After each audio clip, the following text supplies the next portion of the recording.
सभी भक्त प्रेमियों को मेरा प्यार भरा नमस्कार। आप लोगों को मेरी तरफ से नवरात्रि मुबारक हो।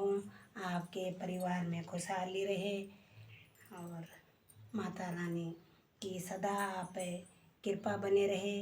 माता रानी आपको अपने चरणों से जोड़े रखे, मेरी यही प्रार्थना है। और मैं आप लोगों के सामने एक भजन गाने जा रही हूँ, मैठाणा खाल की महारानी का। अगर पसंद आए तो लाइक करना, सब्सक्राइब करना, कमेंट करना ना भूलना। कमेंट में लिख देना कि आप लोगों को कैसा लगा। हर ते बलु लागी गे मेरी माँ, ते बलु लागी